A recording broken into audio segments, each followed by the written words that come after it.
I'm Lynn Miller, 38 years old.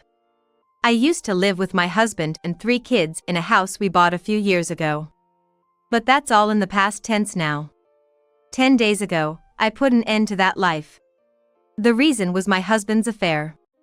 For about 6 months, my husband, who hardly ever came home, had been living semi-cohabiting with his mistress in a rented apartment. Here's the divorce papers. I can't take it anymore.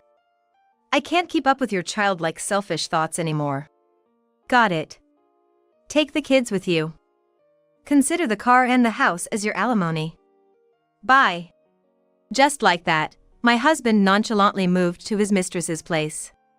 And now, in front of me, there are 69 missed calls on my smartphone from my husband, or rather, my ex-husband. I know, yet I ignore. My resentment grows with each endless call. My first meeting with my ex-husband was at a mixer, which I wasn't fond of. I had no interest, but I couldn't ignore my coworker who came begging because they were short of people, so I reluctantly attended and met him there. I fell in love at first sight. What? Would you go out with me on your next day off? No. We just met. My husband was very forward with his expressions of love. From the mixer, his enthusiasm was overwhelming, and I was successfully wooed. His grandiose expressions of love continued even after we started dating. 2 years into our relationship, he proposed in a suite at a luxury hotel on Christmas. The scenario was so cliché like a drama that I was embarrassed but nodded yes to his maximum effort. A wedding and reception at the same hotel, followed by a honeymoon in Europe. Once again, a cliché storyline that made our friends bless us while chuckling. Are you sure about this, even now? What? Don't you think your husband has the no need to feed a caught fish attitude? Why? This whole cliché, lovey-dovey, wealthy scenario seems too familiar. Oh, that would be troubling. But can this situation really go on forever? Even this house. You're not a full-fledged adult until you buy a detached house after you get married. What era is that from? And such a big house in the city center, no matter how you look at it, isn't that a bit much? Isn't that value system and mindset kinda off? During a lunch break, my coworker and close friend Julie, half jokingly and half seriously, gave me a reality check. At that time, I shrugged it off, thinking there was no way, reflecting on the 2.5 years from when we started dating to our marriage. But, little did I know that Julie's words would become reality. Right after we got married, my ex-husband's behavior started to change. Before marriage, whoever was available would cook. And we would take turns doing things like picking each other up from drinking parties or taking care of each other when sick. We supported and helped each other in our lives living alone. But as soon as our honeymoon ended and our new life began, my husband made it clear. I'll say this first, I won't do anything related to the house. What? I'm working outside. I don't have spare time to spend on household stuff. But I work too. Once you have kids, you're gonna take maternity leave or work shorter hours, right? So basically, you should take care of the house stuff. I never thought I'd hear such a thing from my ex-husband. I thought he was someone who believed in building a home together, supporting each other as we always had. Moreover, his once overwhelming expressions of love disappeared, and soon there were no anniversaries, not even Christmas or birthdays. Still, on his birthday, I cooked dinner and waited, but he showed no sign of coming home. And when the date changed, he came home drunk and in a good mood. Huh? You're still up. Today is your birthday. I thought we'd celebrate, so I made dinner and waited. I didn't ask for that. What? I didn't ask for that, and I definitely don't want to celebrate my birthday with you. But we celebrated together last year and the year before, so I thought. Huh? How long are you gonna stay in this lovey-dovey phase? We're married now, we're not lovers or anything. Stop wasting money. Seriously. Sorry. Enough. Crying is so annoying. Just know, from now on, there are no more anniversaries or celebrations, so don't get carried away. With that, my husband went off to the bathroom, leaving behind a table with a meal that had gone cold. Feeling empty, I carefully packed the food into containers, one by one. Since then, every day has been filled with moments that painfully remind me of my best friend's words.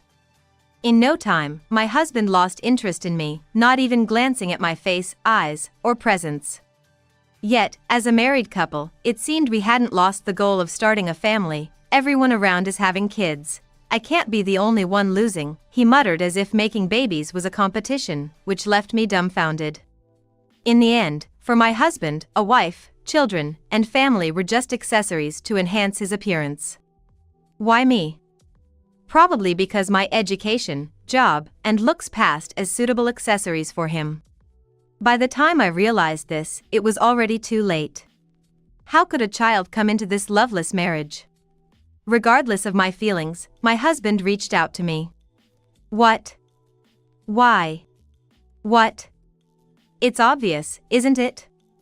We're making a baby. You're joking, right? Huh? You must be the one joking. Isn't it a wife's duty to have children with her husband? Once caught in his physically superior grip, there was no escape for me. It was a path to hell. Whether I felt it or not didn't matter to him. To him, this was a convenient way to release his desires, doubling as an attempt at procreation. Especially when he came home drunk. Hey!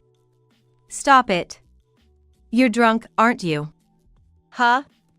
A wife shouldn't refuse her husband. You smell of alcohol and cologne. You don't excite me. That's why those pretty girls have to get me in the mood before sending me off. Don't get cheeky with me. It was truly hell. A painful and smelly intimacy that brought no pleasure.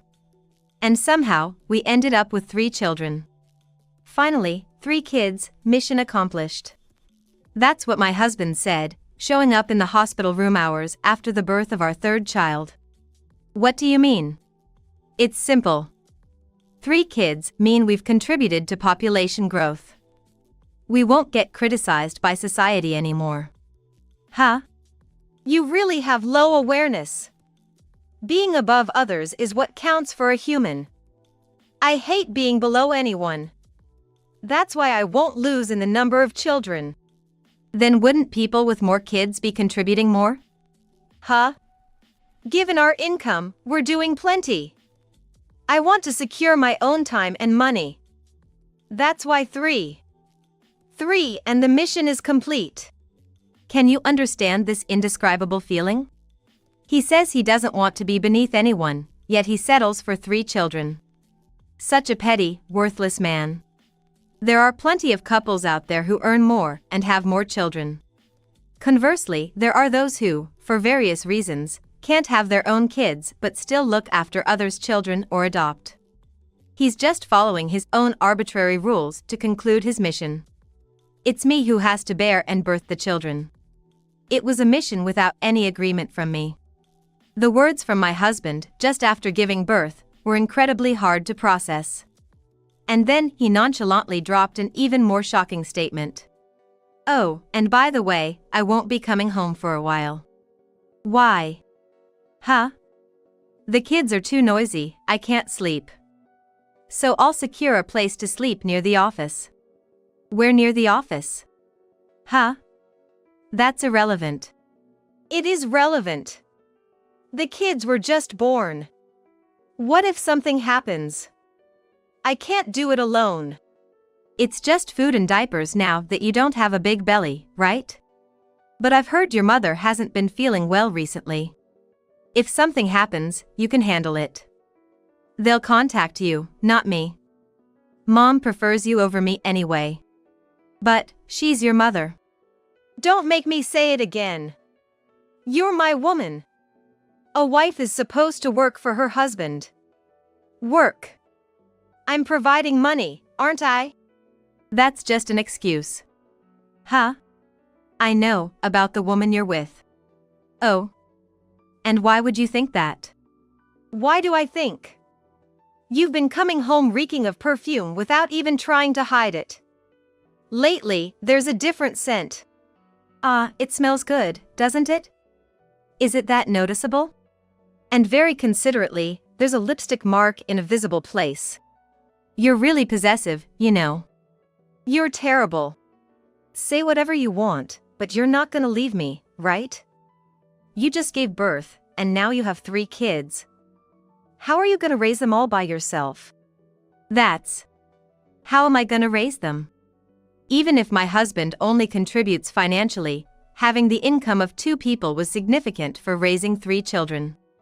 And more than anything, I didn't want to create a fatherless environment for my children just because of parental selfishness. See? Whether I'm with another woman or commit a crime, you won't leave me. So just give up and focus on raising the kids. I'll keep bringing in the money. You're the worst. Say whatever you want. You can't do anything anyway. Oh, should I give you the signed divorce papers? But you'll never file them.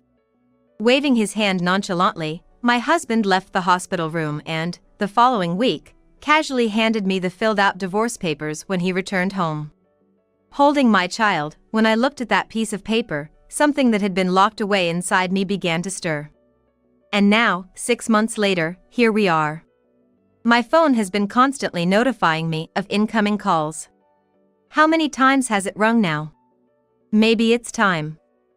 I reached for it and glanced at the name on the screen. Hello? It's been 10 days, have you calmed down yet? Hey! You! What do you mean, have you calmed down? Don't mess with me. What's the problem? What do you mean what? You know everything. So, what is it? I can't see where this is going.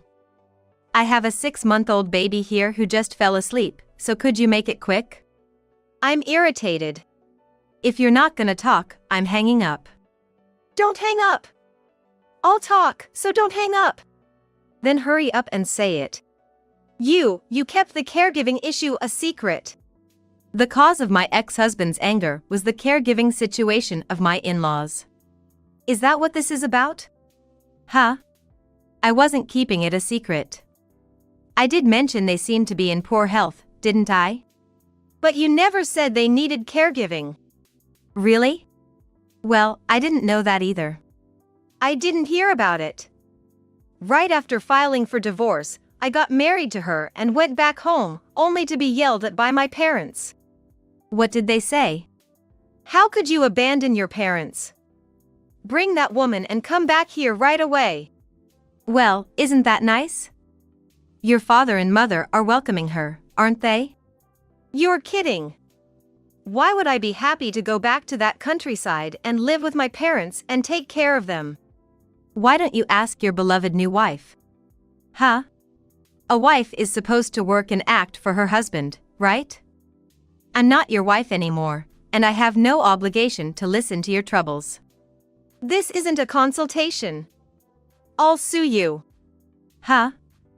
If you think you can sue over something like that, go ahead. You. On the contrary, I have plenty of dirt on you that I could use to sue. Should I go ahead and do that? Maybe I should also make some claims against your geeky new wife. Huh? Compensation, perhaps? You. That woman, she's a model, right? I thought I saw her somewhere before, and it turned out she was a web model for our company. What? Oh, wondering how I know about her. I paid a detective agency to investigate. What? What are you doing? I used my own money, and I don't think I need to take criticism from someone who's been splurging on his affair partner, right? He probably never imagined that I would go as far as hiring a detective agency. There's silence on the other end. How much do you know? What? About her, how much do you know? I know pretty much everything that can be investigated. Her name, job, address, family, and social circles, almost everything. Seriously. Do you want me to tell you the address of the house you're living in now? What? Forest Hills, Queens. Enough. Just stop. I wanted to say it. You're living there with her now, aren't you? Shut up. Man, you're the worst. So, about the woman, she'll have to quit her job with us. What? The web modeling job I mentioned earlier. After I told the boss the whole story, he said it's a compliance violation and they're probably already contacting the modeling agency. You're kidding. It's true. And you know, you're really the worst. While waving around the mission of having 3 kids, you were hitting up dating parties right after getting married, weren't you? And that's where you met her at a party, right? So what? Your usual defiance? Oh, you never thought it was wrong in the first place, right? A wife is supposed to work and move for her husband, as long as you bring in the money, right? That's. You probably pushed and went all out just like you used to, right? Desperate enough to make others cringe. And now you're planning to do the same with your new wife, aren't you? What? I've got reports from the detective agency that you're still showing up at dating parties. What? My best friend was right. You're the type of guy who doesn't feed the fish he catches. You won't feed your new wife, just dump all the household stuff on her, and then go out hunting for new prey. It's like you're enjoying a game. My ex-husband fell silent at my words. He really hasn't changed at all since then. The divorce was off the table only because he imposed his mysterious rule of having 3 children, but in reality, he kept scattering bait outside. I'm sure once he had pushed and secured his prey, he would discard them and find new ones. It's been an irresponsible game he's been playing all along. You're just unhappy because you don't want to return to the countryside, right? What? You won't be able to play around if you go back to the countryside. That's why you're upset, isn't it? If you knew that, why didn't you say anything before we got divorced? Because I genuinely didn't know they needed care. Don't lie. Besides, even if I had known and told you, would your current situation be any different? What? Even if we had talked about it before the divorce, the situation of going back to the countryside with the family wouldn't change, right? What, did you think you could stay in the city alone? Well, that's right. You were planning to leave your wife in the countryside to take care of the parents while you stayed in the city under the guise of work. I had no choice. Look, even if we had that conversation back then, I had a job too. If I hadn't worked, we wouldn't have been able to pay off the house loan early. Do you realize that? You bragged about giving up the house instead of alimony, but don't forget I was paying for it too, as it was a joint loan. Shut up. It's perfect, isn't it? I could never quit my job and move to the countryside, but that woman, now that she's getting fired from the modeling agency, you can take her back to the countryside. What? Fired? Well, yes. She got involved with an employee's husband and ended up marrying him. Not only that, but it seems she was messing around with several of our employees too. What? She was an advertising model, you know, not exactly rolling in dough. Our company is a well-known publicly traded company, maybe she thought it was a good target. No. I get you want to deny it, but come on, she easily got involved in an affair and lived with him openly. It's not hard to imagine her messing with other guys. The employees involved are being disciplined too, and she must know she's getting fired. You're joking, right? No joke. She and those involved at our company are facing consequences. Seriously? So, both of you with loose morals should go back to the countryside and do something useful for others. You. Enough. I'm raising an infant here and am perpetually sleep-deprived. I don't have time for your nonsense. If there's nothing else, I'm hanging up. Ignoring whatever my ex-husband was saying, I cut off the call without hesitation. 4 months have passed since then. After putting the kids to bed, I was taking a break in the living room. Thinking of watching some videos on my phone when it suddenly notified me of an incoming call. The name on the screen felt somewhat nostalgic. Hello? Hello. Long time no see, how are you? Are you kidding me? What? Are you being sarcastic asking if I'm okay? Huh? Think about our past. Just having this conversation is a compromise on my part. Why do I have to be yelled at by you? Sorry. How many times do you need to learn? If you don't have anything important, I'm hanging up. Wait a minute. So, what is it? She left. What? Riker left me. She left the divorce papers and walked out. Wow, funny. Are you saying you got dumped by your woman? That's hilarious. I couldn't stop laughing. It's ironic how he left us with such arrogance, only to be dumped himself in a few months. Despite my laughter, he didn't try to stop me. I could easily imagine his pitiful state, even though I couldn't see him. Ah, that was a good laugh. You're laughing too much. Well, of course, I'm laughing. After all the big talk and leaving us, you got dumped in just 4 months. Shut up. It's not my fault. It's the parents who need care. What? What do you mean? After I called you last time, I explained the situation to her, and she reluctantly agreed to return to the countryside. Well, that's good. I mean, if you were going back, she had no job anyway, so going to the countryside was the only option. But it's not just quitting the job, she's now doing night work because of the compensation and penalty fees. Well, you have to clean up your own mess. With the alimony for you and child support for the kids, I'm stretched thin. That's how it goes.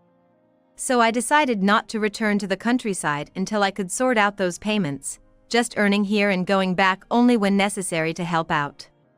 Well, that's doable distance-wise. It's just a 2-hour drive. Right? That's what I thought you'd say. I felt uneasy about his statement. Wait, were you expecting her to take care of everything? Of course. I have a job, working every day to bring in money. She was essentially free besides her night job. It's only natural for a wife to work and support her husband. Hearing that, I burst into laughter again. This guy is just too much. Repeating the same mistakes just 4 months later. Really, you've always been someone who can't grow up, haven't you? Huh? Why did we break up again? What did I say? I can't keep up with your childish, selfish thoughts anymore. You remember that, right? You're doing it again now. Huh? When did I do that? I'm working and providing money, and I'm not even asking for kids this time. No. If it's just a selfish contract-like relationship, there's no need to get married. Huh? Marriage is about caring for and respecting each other, aiming to be happy together. Of course, there are fights and disagreements, but there's a fundamental premise before that. That's why we make vows and plan to stay together. But what you're doing isn't a marital or family life, right? I hate to say it, but it feels like you're just buying that person's time and effort with money, like a contract with a housekeeper, only during the times you fancy. And it's getting interrupted by irregularities. In my case, it was about having kids, caregiving, and child rearing. For the woman, it's about caregiving now, right? And she has to care for your parents, whom she doesn't even know, all by herself. Isn't that just hell? My ex-husband must be dumbfounded by my monologue. No matter what I say, he won't understand. Because that's just the kind of person he is. She's lucky, you know. Huh? She realized it in just 4 months and escaped. She's way luckier than I was. How dare you say that to me? I can say it. I don't want to see any girl caught by a guy like you. You. Just file the divorce papers, okay? If you don't act quickly, I'll have my lawyer take care of her. Huh? Are you out of your mind? She's the woman who stole your husband.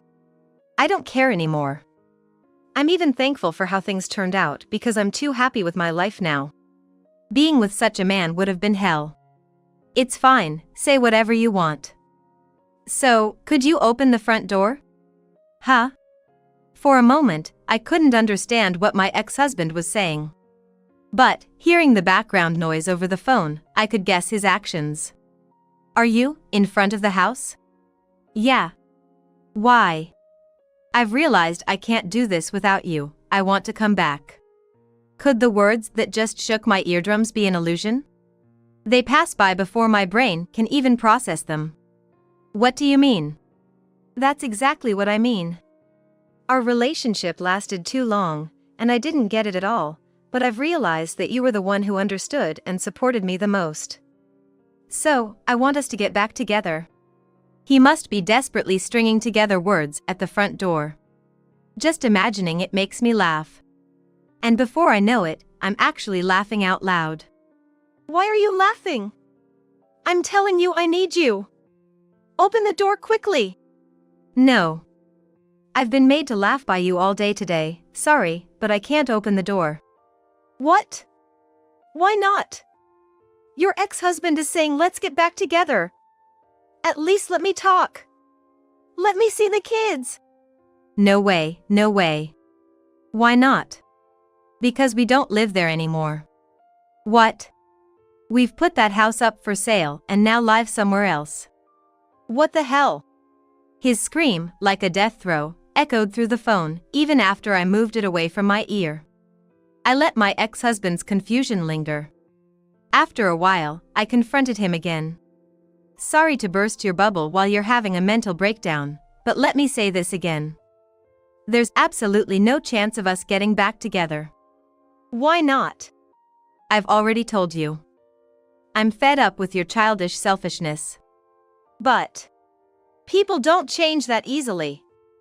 If you could change, you would have done it long ago. You don't even want to change.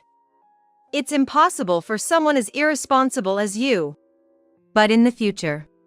There's no future or anything with you. After I firmly stated my stance, my ex-husband let out a small sigh. Then he dropped another bombshell. Has the house sold already? How much did it sell for? What? Whether it's sold or not, it's none of your business anymore, right? Come on. I lived there with you until recently. Huh? You were hardly ever home. That's quite the spin you're putting on things. Anyway. Has it sold? Is it not sold? It's sold. The contract is complete, and all that's left is the handover. Really? How much did it sell for? Why does that matter to you? What's with all the questions? Even if we don't get back together, can you give me some of that money? What? Are you even listening to yourself? I have no choice. If you won't get back together with me, then give me some money. I need it for child support and caregiving. Are you insane? That's like giving you the money that's supposed to come back as child support. Oh, that's a good point. So we could just forget about the child support payments, right? You're beyond help, a complete idiot. Stop calling me an idiot. What else can I say? Why? What did you say back then? The car and house are yours as alimony.